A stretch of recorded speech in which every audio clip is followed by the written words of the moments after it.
प्यार भरे नमस्कार।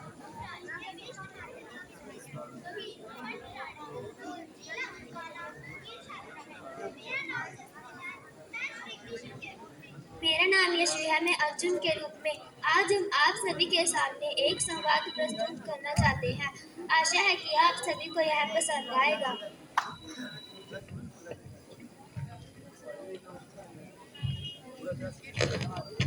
हे केशव, मेरे रथ को दोनों सेनाओं के मध्य ले चलो।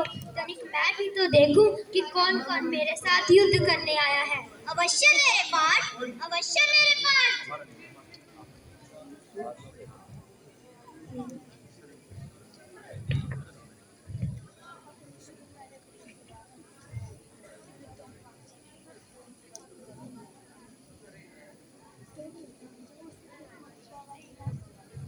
हे पार्थ, मैंने तुम्हारे रथ को दोनों सेनाओं के मध्य में उपस्थित कर दिया है। हे पार्थ, तुम क्या देख रहे हो? हे माधव, मेरे सामने मेरे सभी सगे संबंधी खड़े हैं। इनके साथ मैं युद्ध कैसे कर सकता हूँ?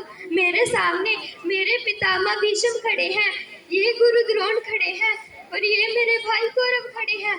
इनको देखकर मेरा शरीर कांप रहा है और मेरे हाथ से धनुष बाण भी छूट रहा है। अतः हे केशव, मैं युद्ध नहीं करूंगा। हे अर्जुन, तुम रोते क्यों हो? तुम्हारा क्या चला गया जो तुम रोते हो? तुम क्या लाए थे जो तुमने खो दिया? तुमने क्या पैदा किया था जो तुम्हारा नष्ट हो गया? तुमने जो कुछ भी लिया यहीं से लिया, जो कुछ भी दिया यहीं से दिया। आज जो तुम्हारा है कल किसी और को होगा, क्योंकि परिवर्तन ही संसार का नियम है। नैनम छिदन्ति शस्त्राणि, नैनम दहति पावकः, न चैनम कलेद्यन्त्यापो, न शोषयति मारुतः। आत्मा को न कोई शस्त्र काट सकता है, न अग्नि उसे जला सकती है, न पानी उसे भिगो सकता है, न वायु उसे सुखा सकती है।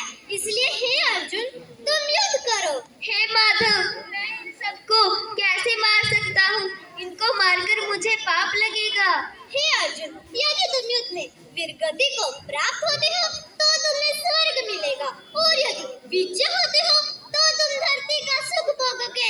इसलिए उठो हे कुंती पुत्र अर्जुन, निश्चय करके युद्ध करो। हे केशव, मैं अपने भाई बंधुओं को मारकर मुझे मेरे धर्म की भी हानि होगी। सुख दुखे समे कृत्वा लाभा लाभो जयो जयो, ततो युधाय युज्यस्व नैवं पापं वाप्स्यसि। जयो पराजय लाभ हानि और सुख दुख को सम्मान समझकर इसके बाद तुम युद्ध के लिए तैयार हो जाओ। इस प्रकार तुम युद्ध करने से पार को प्राप्त नहीं होगे।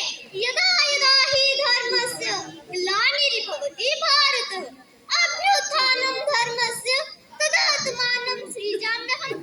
हे भारत अर्जुन, जब जब धर्म का लोप होता है और अधर्म अत्यधिक बढ़ता है, तब तब मैं श्री कृष्ण धर्म को बचाने के लिए बार बार इस धरती पर जन्म लेता हूँ। हे माधव, इन सबको मारना तो बहुत बड़ा पाप कर्म है। मैं इसका सामना कैसे कर सकता हूँ?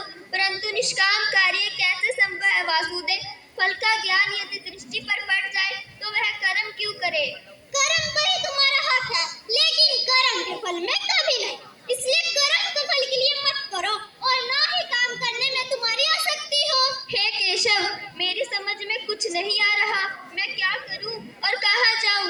विषय के बारे में सोचते रहने से मनुष्य को उससे आसक्ति हो जाती है। इससे में कामना यानी इच्छा पैदा होती है और कामनाओं में विघ्न आने से क्रोध की उत्पत्ति होती है। क्रोध से मनुष्य की मृत्यु मारी जाती है यानी मूढ़ हो जाता है, जिससे श्रममान शक्ति नष्ट हो जाती है और श्रममान शक्ति नष्ट हो जाने पर मनुष्य स्वयं नष्ट हो जाता है। तो फिर हे केशव, मैं ज्ञान योग के मार्ग पर ही क्यों न चलूं? कर्मण्यवाधिकारस्ते मा फलेषु कदाचन, मा कर्म फल हेतुर्भु मा ते संगोऽस्ति कर्मणि। हे अर्जुन, तू कर्मयोगी बन और अपने कर्म को पूरी निष्ठा से करता चल। फल की इच्छा मत कर, क्योंकि कर्म करने में तेरा अधिकार है। फल की इच्छा मत कर, क्योंकि शेष पुरुष जो आचरण यानी जो काम करता है, मानव सुविधाएं भी वैसा ही अनुसरण करने लग जाते हैं। किंतु हे माधव, मैं मूल प्रकृति को पहचानूंगा कैसे? वह दिखता कैसे है? उसके उठने बैठने का ढंग कैसा है? यदि ज्ञान कर्म से उत्तम है वासुदेव, तब मुझे इस भयानक मैदान में क्यों लाए? मैं आपसे कल्याण का मार्ग पूछ रहा हूँ केशव, कृपया मुझे मार्ग दिखाइए। केशव, कृपया मुझे मार्ग दिखाइए। सर्वब्रह्माण्ड प्रीतस्य मामेकं शरणं व्रज अहं तव सर्व पापेभ्यो मोक्षयिष्यामि मा शुच। हे अर्जुन, सभी धर्म को त्याग कर अर्थात हर आश्रम को त्याग कर तुम केवल मेरे शरण में आ जाओ। मैं श्री कृष्ण तुम्हें तुम्हारे सभी पापों से मुक्ति दिला दूंगा। इसलिए शोक मत करो और युद्ध के लिए तैयार हो जाओ। नष्टो मोह समृद्धि लब्ध्वा त्वत् प्रसादान् मया च्युत तितोऽस्मि गत संदेह कृष्णे वचनं तव। हे माधव, अब मुझे कोई संदेह नहीं रहा। मैं आपके कहे गए मार्ग अनुसार ही चलूंगा, अतः मैं युद्ध के लिए तैयार हूँ। जय श्री कृष्ण। जीरो